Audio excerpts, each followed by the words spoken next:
Welcome back, ladies and gentlemen, and welcome back to the Nerdwide podcast. Hope you are having a great week of the NFL, first week of the 2024 season. I'm your host, Tyler Haynes, with my good friend and Titans fan, Chris Rivers. Painful. Well, It's could be worse. All of your points could come from your kicker. Oh well, yeah. There's that.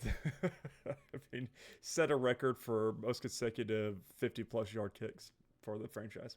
So, I mean, it's a little bit of a bright spot, right? yeah, it's a win's a win. All right, it's all I'll say. Chris, how you been? How you been? About the same. It's been we're finally getting to cooler weather though here in Tennessee. So Yeah. it's nice and fall weather. Like we went to a barbecue spot yesterday for like a little tasting before they open on Monday, and that was excellent. And then watched our movies last night. So can't complain too terribly much. This week's gonna be busy, but last week was busy as well. So we'll figure it out. Yeah, I'm not looking forward to this week. It's gonna be rough, but we'll get through it. Yeah, just a day at a time. It's all we can do. So yeah, that's all. Let's bring this podcast to a high note here. Welcome to the Nerdwide Podcast, episode 158.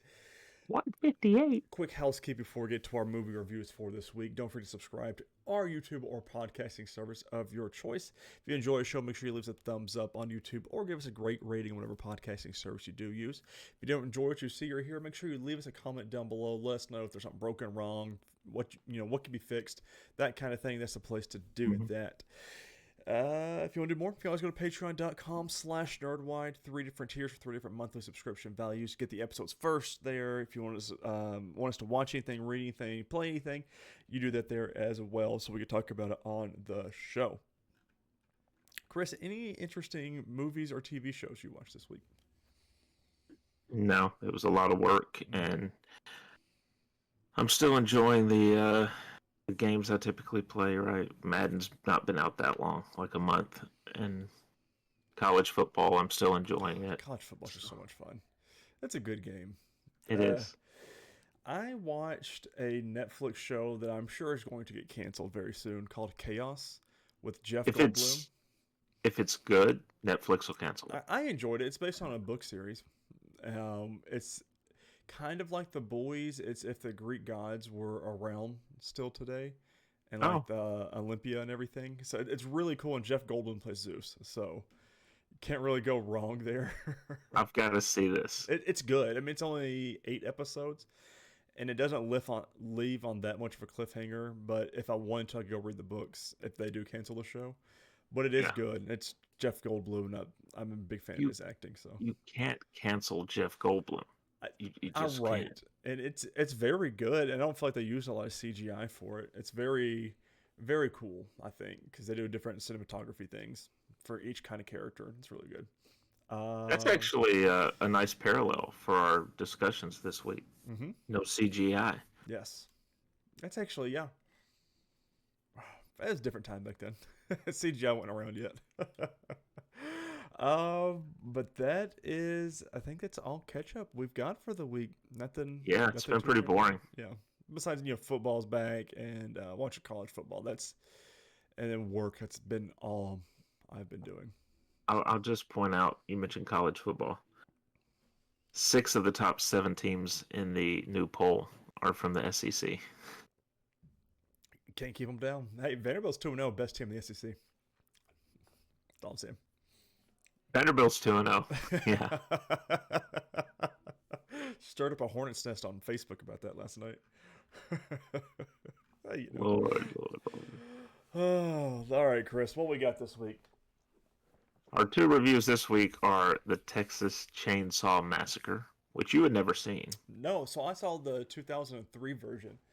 Jessica Biel, yes. Right? And I watched it with my freshman girlfriend at the time. Because again, I don't do horror. Well, I just hope you don't have any freshman girlfriends now, because that would be... No, that'd be very awkward, and we'd be having a lot of different conversations here.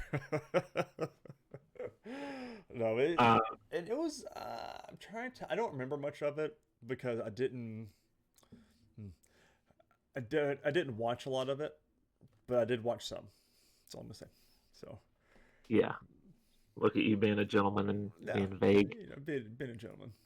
Wife's the next one. The other film that we're reviewing this week is Beetlejuice from 1988. Mm-hmm. Not the new one. Nope. Beetlejuice. Yeah, not So Beetlejuice, Beetlejuice, but just, well, I can't say the name of the first one now because it'll call him. That'll be the we third. don't want that. We don't want Michael Keaton popping up. Or do we? Maybe. I got some people I need him to visit. Right. All right, so which one do you want to start with? Let's do Texas Chainsaw Massacre first. Okay. 1974, and there's a couple of things about this that I've always found interesting. First off, one of the inspirations for the character Leatherface, Ed Gein, the serial killer. Really? Yeah. Well, he's actually Gein's not a serial killer. Let me correct myself on that. Only he only killed 2 people. Oh. Both were women. The part of Texas Chainsaw that really is attributable to Ed Gein and being sort of inspired by what he did was the skinning of the victims. Gein would also, I think Gein also robbed cemeteries of bodies to get what he needed, but he would make lampshades and stuff out of human skin. He also had, I think he had a female suit where he could put a woman's skin on and dress like that when he wanted to. And so that's where Leatherface wearing the human skin for a mask and like there's the dinner scene where they have the light above the table has a like the kind of scully face. Well, it was a human face wrapped around a light. I thought it was like a skull. I'm gonna need to go back and look at that. Yeah, because I thought it was like a skull, like with just a different face on it with a light bulb. Guy, that makes more sense. All right, so as usual, I'll pull the plot synopses from Wikipedia because other sources aren't consistently reliable in having good plots, and Wikipedia normally does. It's ran 83 minutes. It was released October the 11th, 1974. Had a budget of anywhere from $80,000 to $140,000, and made $30.9 million at the box office. So just a little bit of a profit. a little bit. All right, so we'll get into this. Incidentally, the narration at the very beginning, though. Do you recognize the voice? Mm-mm. John Larroquette. Really? And he's said since then that his, I think this pops up in IMDb trivia too, his compensation for doing the narration of the film, because he was just starting out, was a joint. Oh. I mean, well, you know. Some things you need more than money at times, Right. I guess. All right, so in the early hours of August the 18th, 1973, a grave robber steals several remains from a cemetery near Newt, Muerto County, Texas. The robber ties a rotting corpse and other body parts onto a monument, creating a grisly display that's discovered by a local resident as the sun rises. Kind of looks like the corpse is mounting the headstone. Yep. It was very gross. Yeah, yeah. But a little waxy. Wonder if they used real corpses. Hey, can we borrow your loved one? Yeah, just for a film. We don't think it's gonna make a lot of money or anything. Grandpa always wanted to be in movies. Driving in a van, 5 teenagers take a road trip through the area. Sally Hardesty, Jerry, Pam, Kirk, and Sally's paraplegic brother, Franklin. They stop at the cemetery to check on the grave of Sally and Franklin's grandfather, which appears undisturbed. As the group drives past a slaughterhouse, Franklin recounts the Hardesty family's history with animal slaughter. They soon pick up a hitchhiker who talks about his family who worked at the old slaughterhouse. He borrows Franklin's pocket knife and cuts himself, and then takes a single Polaroid picture of the group, for which he demands money. When they refuse to pay, he burns the photo and attacks Franklin with a straight razor. The group forces him out of the van, where he smears blood on the side as they drive off. Low on gas, the group stops at a station whose proprietor says no fuel's available. The group explores a nearby abandoned house owned by the Hardesty family. Kirk and Pam leave the others behind, planning to visit a nearby swimming hole mentioned by Franklin. On their way there, they discover another house, surrounded by rundown cars and run by gas-powered generators. Hoping to barter for gas, Kirk enters the house through the unlocked door, while Pam waits outside. As he searches the house, a large man wearing a mask made of skin appears and murders Kurt with a hammer. Like, very quickly. Like, this happened within seconds. And Yeah, the door shuts, and I was no. like, oh, God. Like, there's no way to comprehend this. He walks in there, is like examining it. Boom. Hammer to the head, and then door shut. And that was it. I was like, Jesus. It's just Yeah. very quick. Yeah, they cut to a shot of him lying on the ground. His body's just twitching and Seizing convulsing. everything. And Leatherface just shuts that door, and he's gone. Mm-hmm. Never to be seen again. And then Pam, who's sitting outside, she gets up and starts in. And that's one of the iconic shots of the movie, is that shot from behind the swing or the bench. Swing or bench. I can't remember what she's sitting on. And she gets up and walks toward the house. It's one of the iconic images of the movie. When Pam enters the house, she stumbles into a room strewn with decaying remains and furniture made from human and animal bone. She attempts to flee, but is caught by the man and impaled on a meat hook. Classic. Yeah, that's just... what a way to go, right? Yeah, it was one of the things that threw me off, but I had to understand. It's a very low budget. It was 1974. Movies now, all of that sound would be very graphic, being put on the meat hook and everything. That he just put her up there and put her on there, and it's how it would sound like in real life. But in our horror movies now, or in any of our movies now, like you would hear like a squelching sound and like a squishing stuff.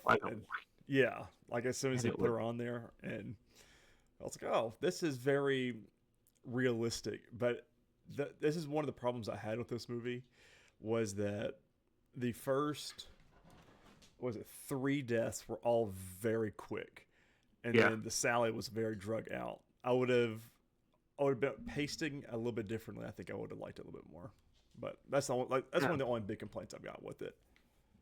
I did like how he puts her on the hook, and then they kind of pan down, and you see this tub, a small tub sitting underneath her, and you're like, oh yeah, we know what's happening here. When you is it Kirk that's laying on the table? Because there's a body laying there with the head cut off. I think it's like assumed to be Kirk. Yeah, because I think he starts working on him right while she's yes. Yeah. You would think, but I guess because he had already destroyed the head, he cut it off. Yeah. Otherwise, you think he would have maybe hung him up on a hook too and saved him for later. Yeah. But done his art. Yeah. The man then starts up a chainsaw, dismembering Kirk as Pam watches. In the evening, Jerry searches for Pam and Kirk. When he enters the other house, he finds Pam's nearly dead, spasming body in a chest freezer and is killed by the masked man. Yeah, he gets into the room, and he keeps hearing this knocking on this deep freeze. Now, he's different from me, because I would have just snuck back out of the house. Yeah, I wouldn't have gone in the house in the first place. Never. I went and picked up the hitchhiker at the beginning of this movie. I mean, especially when he was walking and everything. At least you would have had other people with you. True. But by yourself, I'm not going in there. No. Oh. I just assume y'all are dead. I'm gone. Yeah. Y'all were nice people. Right. I'll tell everybody about you, everyone I meet. I ain't going in there. With darkness falling, Sally and Franklin set out to find their friends. En route, the masked man ambushes them, killing Franklin with the chainsaw. That's a brutal way to go. Yeah. Because you hear him screaming Mm. even after the first slash or two, and then it looks like he kind of impales him with it at one point. Well, I mean, he can't. Sal can't And then go he anywhere. continues. He's, Right, he's in a wheelchair. yeah. I mean, he's. I was expecting him to go a lot sooner, but I thought he was the first time I ever saw this. I thought he was done for some reason when he's peeing yes, at the beginning and he goes down the hill. I'm like, oh, he broke his neck. It was very because I had it with ads on because I just watched it through like Amazon through Freevee or something, and I was like, okay, so this is the first death because he rolls him down the hill, they get down there to him, and then that was it. Then it goes to a commercial. I was like, oh, okay, so we've already got somebody dead, and then when we come right back, they're all back in the van. I was like, oh, okay, guess not. So it was a very weird cut. Yeah, a little bit. They wanted to build suspense. Right. Is what it was. The man chases Sally into the house, where she finds a very old, seemingly dead man and a woman's rotting corpse. She escapes from the man by jumping through a second-floor window and flees to the gas station. First off, all right, this is one of the unbelievable moments of the movie. This is just one of those suspend your disbelief, because jumping from that height, she would have broken something. Yeah, and especially the way she landed, like she dove, and then just fell. I was like, but. With the man in pursuit, Sally arrives at the gas station when he seems to disappear. The station's proprietor comforts Sally with the offer of help, after which he beats and subdues her. With a broom. With a broom. He said they're laughing. Yeah. That was very. It was like with a broom. All right, buddy. What's scary is he's the most sane one of the family. Mm-hmm. Like, he loads her into his pickup truck. The proprietor drives to the other house, and the hitchhiker appears. The proprietor scolds him for his actions at the cemetery, identifying the hitchhiker as the grave robber. As they enter the house, the masked man reappears, dressed in women's clothing, and it doesn't mention wearing a woman's face. Mm-hmm. He's got a different skin face on with makeup and everything on it. The proprietor identifies the masked man and the hitchhiker as brothers, and the hitchhiker refers to the masked man as Leatherface. The two brothers bring the old man, Grandpa, down the stairs and cut Sally's finger so that Grandpa can suck her blood. Sally then faints from the ordeal. Look, this has always been one of the creepiest movie scenes to me. It's very odd and very creepy. It's a much younger actor.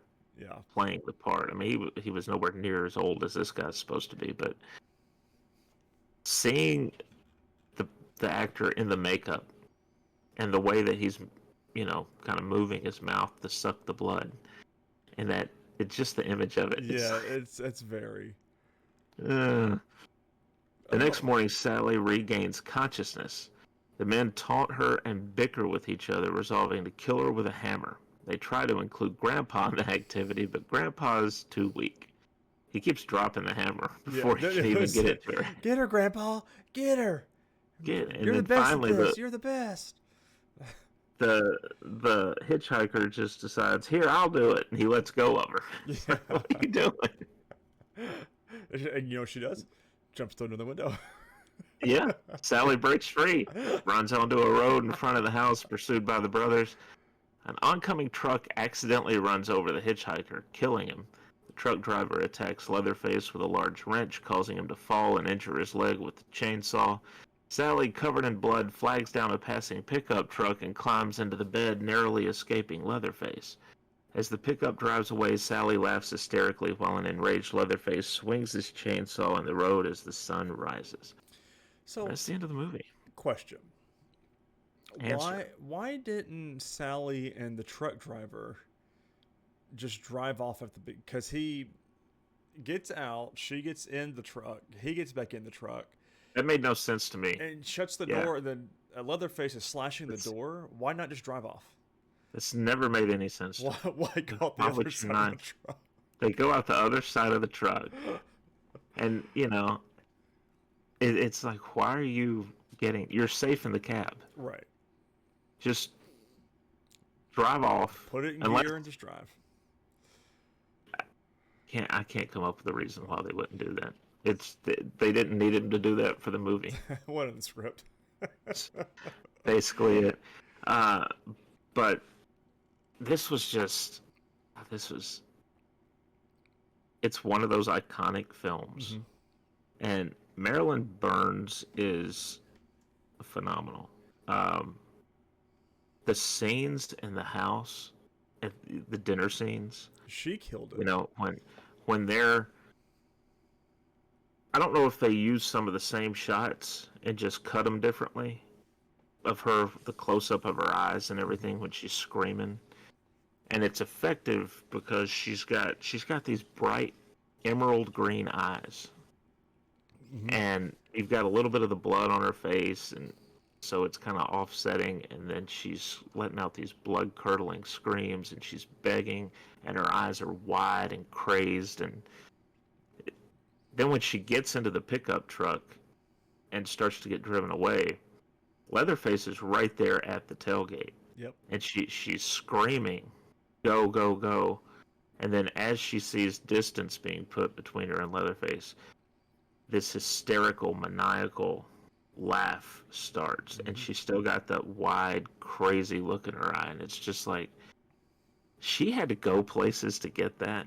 That I hope she was okay afterward, because good Lord. And she was.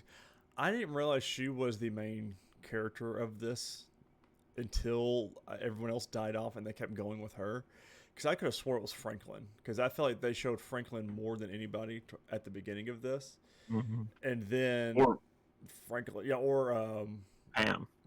So it's like I just didn't know. I couldn't tell who it was. But then everyone else just dies very quickly. So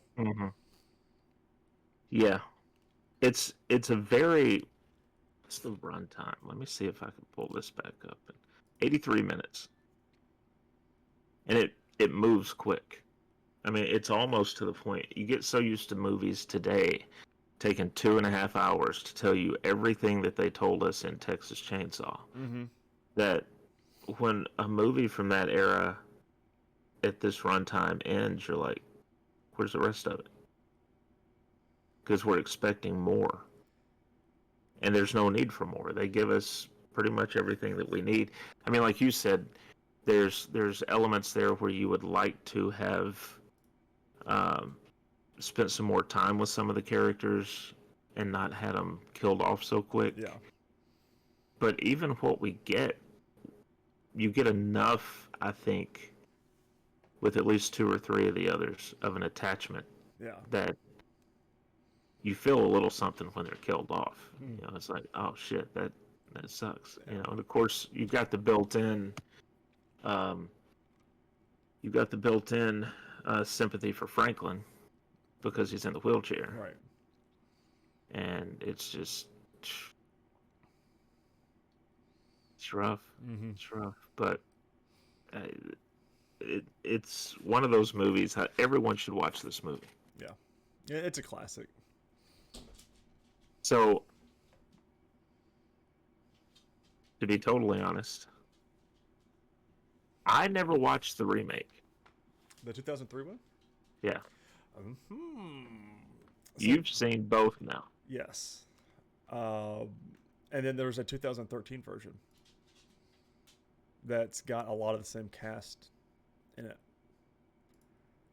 Gunnar Hansen's in it. Marilyn Burns is in it. I'm trying to see. She hadn't been in a whole lot of stuff. Probably traumatized. Can you blame her? The 2013 one, she's in it. The original Leatherface actor's in it. Richie Montgomery, I'm not sure. I think those are the only 2 that are back. Versus the remake with Jessica Biel, which did you prefer? I think I like this one better just because of the what's the word I'm looking for? Like the history of it and what it's done for this genre. Its impact. The impact, yeah. The 2003 version, I don't remember a whole lot. I remember it Yeah. freaking me out though. Like it's Yeah. one of those ones that I was like, okay, this is why I still don't watch these movies, kind of thing. Well, I think it's like you pointed out too. That one probably you get all the sound effects that we Yeah. put in modern movies, where it's A little bit more blood, a little bit more risky kind of stuff. Um, but I like this one. I give this one a 3 out of 5, just because I do feel like it was a little rushed with some of the deaths, but it's such a classic. That's why I did rate it so high, and it's got that campy. A lot of these are not big, A-list actors or B-list actors. They're very much. This is like some of their first stuff. This is what set up a lot of their careers and everything. It was just, I liked it. It was very grotesque. There's a lot of media that I've seen. Resident Evil 7 comes to mind for the whole dinner scene at the table. Because it even has a whole dinner scene where you're at the end of the table and you've got this family around you, and they're all psychotic killers. And I was like, oh, this is clearly referencing the Texas Chainsaw Massacre. And it's very cool to see. I know I say this every year, but it's very cool to see a lot of these movies and films that I've watched or games I've played that are referencing movies that we see or that have been made. And this is just one of those movies, and it's just very cool. Yeah. Yeah. That it is. Now, I don't know. Are you planning to do some trivia on this? Because there's a no. Okay. When I was looking for we talked before the show about that radio broadcast that pops up in here. I was looking to see if there was any trivia on it, and I think there was still another 50 trivia points to go. And I was like, when I stopped looking, so. But I do know, like, Gunnar Hansen wore heels as Leatherface. They wanted to make him taller. Yeah. And he was still running as fast as Marilyn Burns was in the chase scenes. So he had to... There's times where those bad boys. there's times where he had to stop while chasing her and do other stuff to let her keep out in front of him, or he was going to constantly catch her. And so that's a little tidbit of trivia. That's pretty cool. I gave it 4.5 stars. I thought it was, it's always been one of those movies that's, like you said, it's iconic. It's had a big impact, and I think that's some people, may not like it as well as other movies, but I think you have to factor impact in at least a little bit. Yeah. So, yay. Good stuff. I was really excited about watching this one when it got drawn. What score did Jamie give it? Oh, shut up the front door. I forgot to ask her. I'll text her. Oh, so no. Get back to me. So, we go on to the next one. I completely forgot to ask. Let me pull up From you. Beetlejuice. There we go. It's better. Can't have them pop it up and say that way. I don't think so, anyway. So, Beetlejuice is from 1988.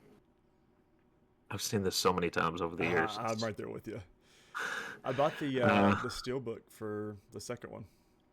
Oh, yeah? So it'll be coming in eventually. Still waiting on whenever they're going to release Deadpool Wolverine. They haven't even done artwork for it or anything. So I'm crossing my fingers that there's going to be a steelbook for it. There should be. I don't know why that's what I'm saying, though.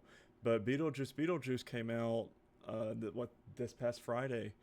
And then that Friday, they already had the steelbook up for pre-order. So I'm like, interesting.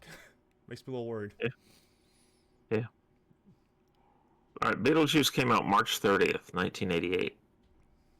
Has a 92-minute runtime, which, again, you get a lot in 92 minutes. Yes, you get a complete story. You get backstory. You get everything. 15. Jamie said Texas Chainsaw 4. So. She gave it a 4? Mm-hmm. A $15 million Beetlejuice budget, 75.1 million at the box office. I mean, and I wonder, that's box office now. I wonder how many sales and post box office, because this is a iconic hit that continues to sell clothes, um, Well, it had a cartoon. merch, a cartoon. I mean, it's had a lot of different Yeah, iterations of things. So I'm curious to see how much globally, like overall, it's made. I think it had a video game too. Yeah, I'm pretty sure it did. I can look this Um, up. so let's go ahead. I'll just jump into the plot here, and again, we'll kind of stop at points. Um, in Winter River, Connecticut, married couple Barbara and Adam Maitland decide to spend their vacation decorating their idyllic country home, which, by the way, very oddly shaped home. Correct. It's it's different. It looks like the first 10 feet from the ground up should be underground. Right. It's kind of, I don't know. Maybe it's because it's on the coast and It's like randomly like kind of on a hill too. It's weird. yeah. Yeah. As they're driving home from a trip to town, Barbara swerves to avoid a dog, and the car crashes through the side of a covered bridge and plunges into the river. After returning home, she and Adam notice they now lack reflections. All right, let's first talk about this stupid little dog. All right, first off, he causes the crash. Right. Right, then he stands there on the plank of wood that the car is. It's basically keeping the car from tumbling into the river, and looks at them, and then just like a little boss jumps off, Mm-hmm. and the car goes into the water, and then he walks up to the ledge, to the edge, and barks at him. Odd choice, Tim Burton. Spawn of Satan. Right. Spawn of Satan Not is that you, little puppy. Fury. Not you, buddy. They might know each other. Be careful. When Adam attempts to leave the house, he ends up in a strange and otherworldly desert-like landscape populated by enormous sandworms. The encounter lasts only a few seconds for him, but after Barbara rescues him, she says he was gone for 2 hours. They then find a handbook for the recently deceased, which leads them to realize they drowned in the river and have become ghosts. Now, originally when I watched this, I had to be like 6, 7, 8, or 9, like right in that. I wasn't a teenager yet, but right on the cusp a little bit. I didn't realize they died. The whole movie, like, I just thought they had like weird superpowers. I just like my brain back then just didn't work, didn't connect that for some reason. Yeah. So after watching it, this is maybe my. They mention it multiple times. I know, that's what I'm saying though. Just to let you know how dumb I was as a kid. Kids are dumb. So, but this is like my 6th or 7th time watching it, and I've realized it since then. But every time I watch this movie, it's all I think about. Like, especially the first half of the film, of how stupid I was. It's like, I just thought they had superpowers, because the scene coming up here in a little bit, like when they stretch their face and then have the eyeballs on everything. I was like, oh, it's a weird superpower kind of thing. That's always superpowers. There you go. The house is sold, and the new owners, the Dietz family, arrive from New York City. Charles Dietz is a former real estate developer. His second wife, Delia, is a sculptor and conceptual artist. And his teenage goth daughter, Lydia, from his first marriage, is an aspiring photographer. Under the guidance of interior designer Otho, the family transforms the house into a new wave work of postmodern art, all except for the study. Yeah. Which Charles has said this room stays as is.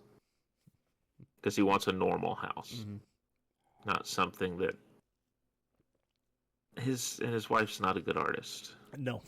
In fact, during move-in, she almost gets killed by one of her own creations. Yeah. She gets pinned against the house. Consulting the handbook, the Maitlands travel to an otherworldly waiting room populated by other distressed souls, where they discover the afterlife is structured according to a complex bureaucracy involving vouchers and caseworkers. The Maitlands' caseworker, Juno, tells them they must remain in the house for the next 125 years on pain of a dire fate. If they want the Dietzes out of the house, it's up to the Maitlands to scare them away. The waiting room people are one of the things I think most Yes. people will remember about Beetlejuice. You've got the, I guess she was a dancer, Mm-hmm. and her body's cut in half, Yeah, so like she's her got her one sitting legs, here, and the other one's torso sitting here. It's great. yeah. You've got the guy who has a shrunken head Which is and like really one of big the most eyes. iconic Yeah, waiting room people because I even think he's in the second movie if I remember maybe. from the trailer. I think you might be right. Mm. And then you've got the guy that pops up later on. We don't see him here, I don't think. He obviously died from smoking, Yes. or he probably fell asleep with a lit cigarette and burned up. Yeah. But he's just a little charred guy that can't give up his habit, even in death.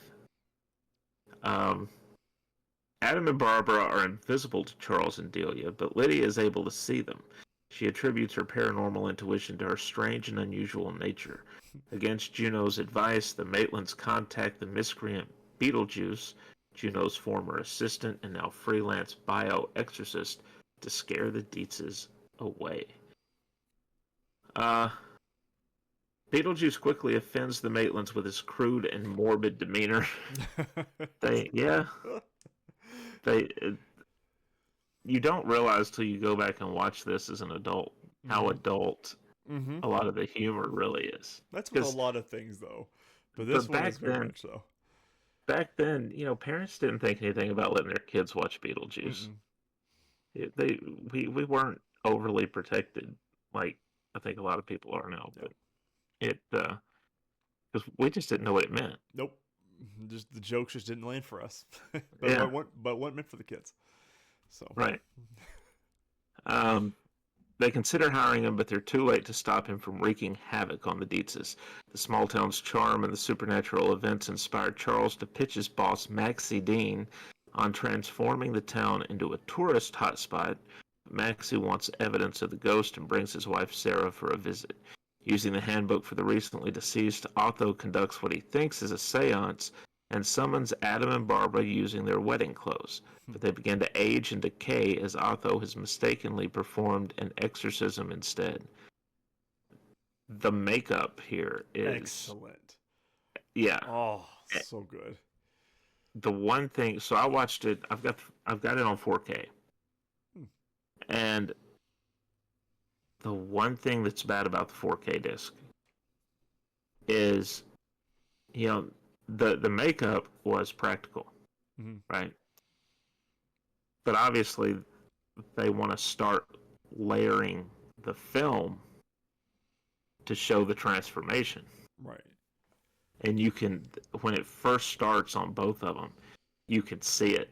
Mm-hmm. Like you see, like the grid Yeah. of the very base layer show up on the face for a second. It's like, oh, It took away the little magic out of it a little bit. yeah, a little bit. Um, Horrified, Lydia summons Beetlejuice for help, but he'll only help her if she marries him. Marrying a human would enable Beetlejuice to freely cause chaos in the mortal world.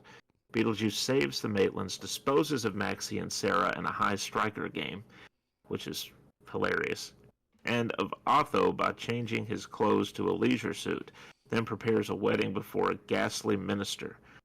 And actually, the minister was even a real person. It was Tony Cox Oh. from Bad Santa. Oh, I didn't know that. Mhm. That's pretty cool. The Maitlands intervene before the ceremony is completed, and Barbara rides a sandworm through the house, which devours Beetlejuice. The Dietzes and Maitlands agree to live in harmony within the house. Barbara and Adam form a stronger bond with Lydia, and she persuades them to occasionally unleash their ghostly powers, including spirit possession. Now stuck in the afterlife waiting room, Beetlejuice steals a number ticket from a witch doctor who shrinks his head Mm-hmm. in return. And that's the end of the movie. Yeah, we get the when he first tries to scare the Maitlands or scare the Dietzes, he turns into a snake on the rail Mm-hmm. of the stairs and everything, and that it's one of the iconic scenes. Then he always found it weird Otho runs away because he's suddenly in a leisure suit. Right. It's like, well, That still doesn't okay. make sense to me. Like, but he just took off and you never see him again. Mm-mm. Robert Goulet is Maxie in this. Um, a singer, and he was mainly known as a singer, but he did get into acting, obviously. And of course, Catherine O'Hara's in this Mm. as Lydia's stepmom. Um, this was right before Home Alone, I believe. So Home Alone probably would have been either the film she did right before this or right after, because it was released. No, probably right after, because it was released in 1990, I'm I going think. through to see. And you got Jeffrey Jones, who was in Ferris Bueller's Day Off. Home Alone was 90. Uh, he's the dad in this. He had some personal things come up in later years we won't talk about on the show. But, Man, she has had a life, an acting life. who? Lord, Catherine O'Hara. Oh, yeah. She has been in a lot. Huh? Oh, she's back in Beetlejuice. I did not know that. Well, she's done some of those. I mean, even recently, she's been in the commercials, right? With Kevin Hart, Yeah. where she loses another Kevin at Christmas time. Yeah. And, I mean, she's done, a lot of stuff. TV, film. Good Lord. I didn't realize she was in this much. mm-hmm. And it's a lot of all over the place, too. Monster House. I guess she plays a mom in a lot of stuff. Yeah. Good for her. Yeah. Listen, the Day-O song, one of the most iconic things I think in film, and that is the song that if you ever hear it again, that's all I think about is the Beetlejuice. That whole scene of Beetlejuice. And every time I hear the song, it's one of those songs that whenever you hear it, it's what you immediately could think of, like the song at the end of Deadpool and Wolverine.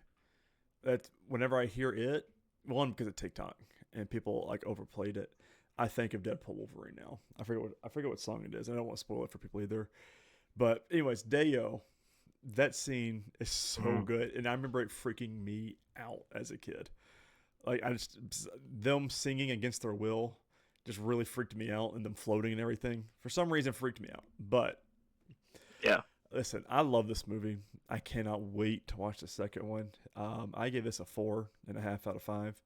Jamie gives this a 5 out of 5. It's just a classic, and so much so we haven't let Stella watch it yet. But Stella is going as Lydia in her red dress for Halloween, and I am being forced to be Beetlejuice. So makeup and all. Oh, that's gonna be fun. Yeah, that's what Jamie says. So that's for like the actual Halloween, us walking around Halloween kind of stuff. Yeah. So that's not your party. No. I've got a good one for that one. Do you? Yeah. I'm winning this year. I don't know what I'm doing. I may not even dress up in any way this year, but I'll just show up and eat food. I got something you can do. Very easy. Oh, okay. Okay. Adam Baldwin in this. Right. So not the Adam Baldwin most people are familiar with. Even if you watch some stuff from around that time, very different role for him. Different look. Yes. Just odd, kind of, because I feel like watching him over the years, seeing, on 30 Rock and Yes. a bunch of the movies that he's done, you kind of get used to how he's aged and everything and what he looks like now, and then you go back and watch this, and it's like, oh, forgot he used to look like that. Right. Gina Davis, this was a couple of years maybe before A League of Their Own, which a ton of people know her for. She did Thelma and Louise probably after this too, which was I think, Brad Pitt's first major role. Um, so a lot of people that are sort of about to break in their careers on this film, and of course Michael Keaton's I mean, he becomes Batman. yeah, So, I mean, the next year. right. This is like he's probably about to start getting fitted for everything, doing the pre-production right after Suits this and movie. everything. Oh, what time. He had the good taste not to wear bat nipples. Right. We'll just say that. He might have if they'd ask him. I don't know. Still couldn't turn without move his whole body. Yeah. I can relate to anything with superheroes. I think I gave this a 4. A 4. Yeah. I like it. I was gonna forget to give my rating. But yeah, 4 out of 5. So an 8 out of 10, which is still great.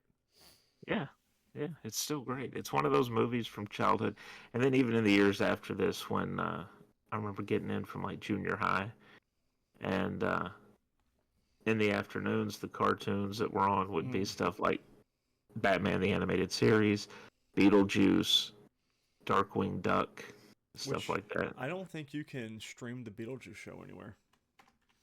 The cartoon's not. I know it's out on DVD.